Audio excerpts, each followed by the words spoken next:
The chocolate company Cadbury unknowingly profited off slavery when they had sourced their cocoa in São Tomé and Príncipe, an African twin island nation off the west coast of the Central African mainland, which was then colonized by Portugal. The nickname given to São Tomé was the Chocolate Islands, as it was the world's biggest cocoa exporter.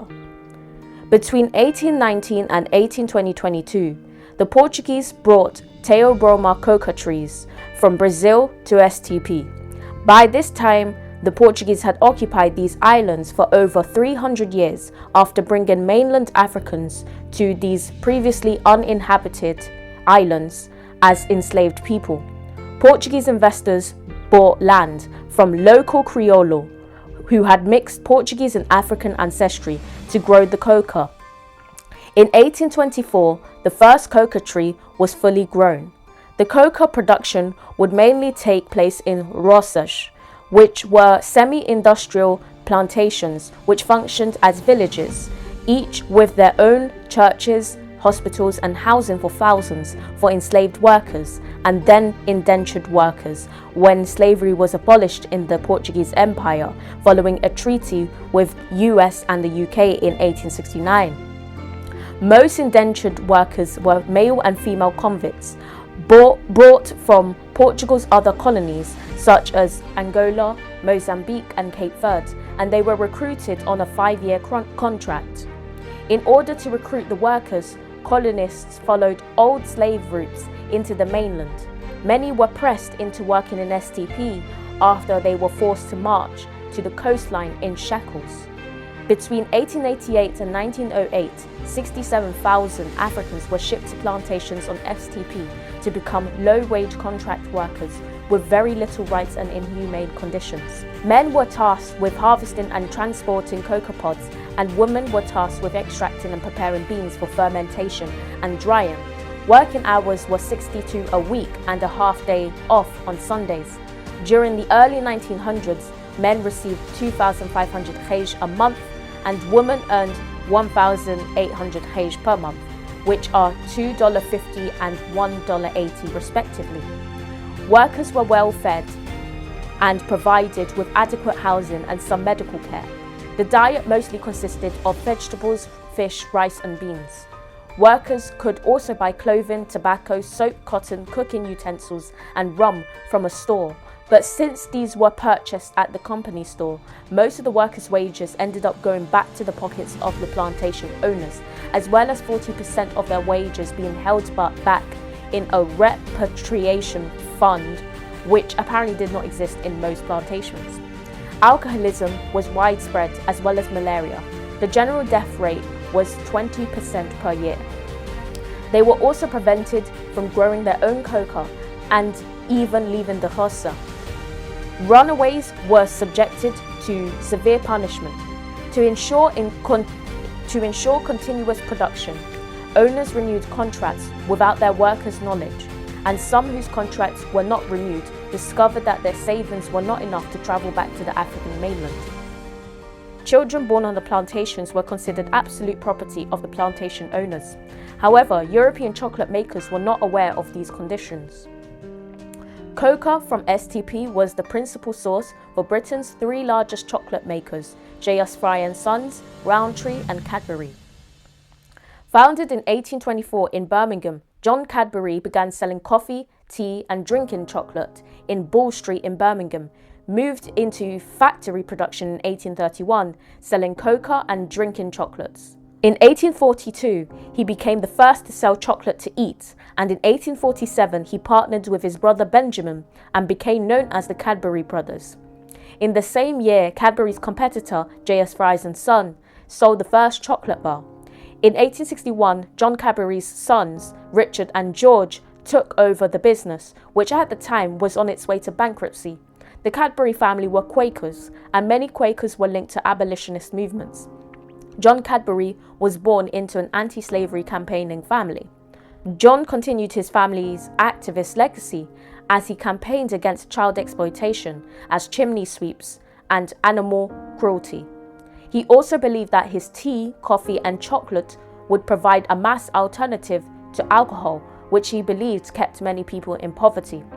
Fast forward to Richard and George Cadbury. They faced near bankruptcy almost every day and actually considered quitting running the business. They took a risk and put a further 600 grand into the business, making their chocolates adulteration free, which saved their business following the 1872 and 1875 Adulteration of Food Acts, which gave free publicity to Cadbury. Cadbury ran an ad campaign based on the slogan, "Absolutely pure, therefore best." In 1879, the brothers needed to expand, so they moved into a small village south of Birmingham. British factories at the time had very inhumane conditions, so Richard and George wanted to make workers' conditions better with warm rooms to dry clothes and places to heat food. They built Bourneville, a workers' village with each house having a garden big enough to grow vegetables. There were also football and cricket fields for men and their sons, and a playground and garden with a lily pond for their wives and daughters. George Cadbury's wife planned a garden city for their workers. In 1895, 143 cottages were built on 140 acres. The wages were good for its time, adequate medical treatment was provided, and even a pension plan. In 1899, Richard died suddenly, but by this time, the employee count increased to 2,600. Two organisations associated with Quakers were the British and Foreign Anti-Slavery Society and the Aborigines Protection Society, both of which Cadbury had close connections with. In the late 19th and early 20th centuries, both societies condemned slave labour practices that were being practiced in Portuguese Africa. Cadbury had their own newspaper called Daily News, which would frequently create awareness about slave-like working conditions. In 1901, William Cadbury, one of George's sons managing the company, discovered a bill of sale of a São Tomé and Príncipe plantation worth £3,555. At this point, he also heard about slave labour in São Tomé and Príncipe and Angola. The British and Foreign Anti-Slavery Society and Aborigines Protection Society were also regularly condemning slave labour practices in Portuguese West Africa. In a board meeting on April 30th, 1901, the minutes recorded by the Cadbury brothers said, "This seems to confirm other indirect reports that slavery, either total or partial, exists on these coca estates.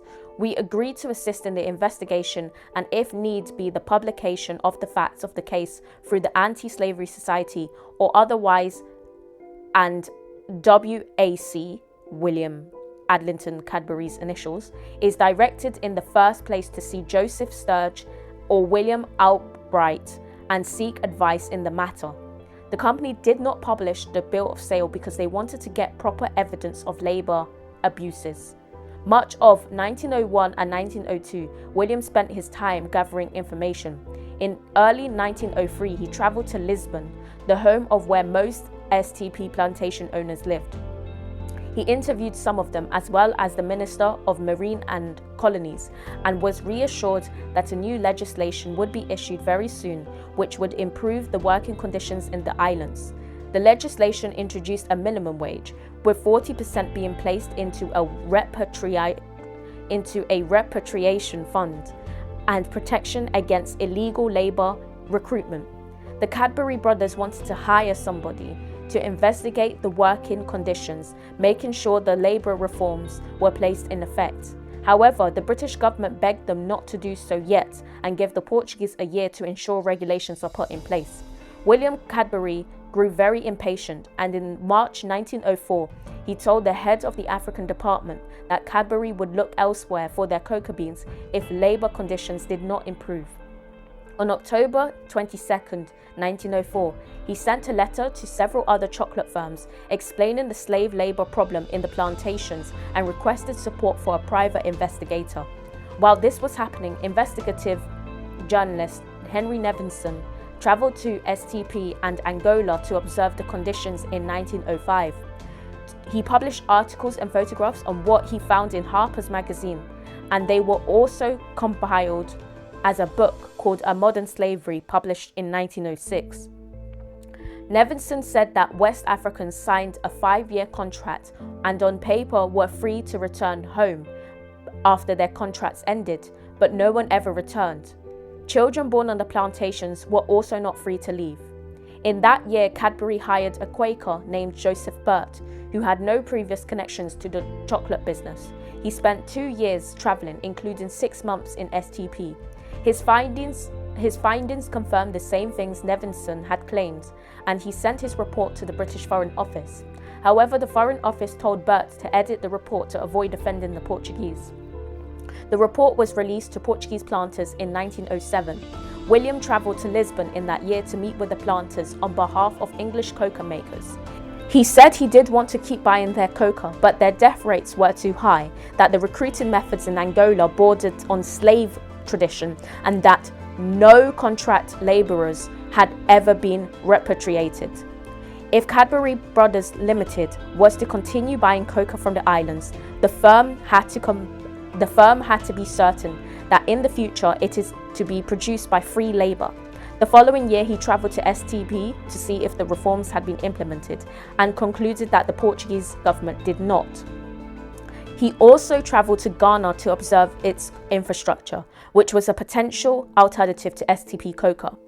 In January 1909, he recommended boycott after more meetings with officials and planters, and on March 19, 1909, Cadbury stopped buying cocoa in STP, encouraging other British and American manufacturers to do the same. At the same time, Cadbury was the face of negative press by the media, which led to a libel case against the Evening Standard, which claimed that Cadbury was exploiting slave labour for its own profit. Although it is true to say they did profit off slavery, it is wrong to say that Cadbury did it knowingly, as they believed that the Portuguese were recruiting voluntary labour. William wrote a book called Labour in Portuguese West Africa, outlining he and George were actively fighting against forced labour and therefore did not deserve blame. They ended up winning the lawsuit, and the Evening Standard was ordered to pay £10,000 in damages. Cadbury started sourcing cocoa from the Gold Coast, which is modern-day Ghana, instead. Multiple manufacturers also boycotted STP cocoa, and the Portuguese were forced to introduce labour reforms that would end forced labour practices and ensure that all workers of cocoa plantations were voluntary labour. As of 2010, Cadbury is no longer owned by the Cadbury family and is owned by American multinational corporation Mondelez. Despite Cadbury's mission statements against modern slavery, forced labour and child labour, UK-based TV channel Channel 4 aired a documentary for the TV programme Dispatches, exposing child labour in cocoa farming in Ghana for Cadbury chocolate, in which the company refused to comment on. The journalists of the programme said Mondelez CEO Dirk van der Put had refused to be interviewed, but the company did not dispute their findings and were deeply concerned by the incidents documented by Dispatches and would launch an investigation. Thank you for watching this video, and I hope you learned something new.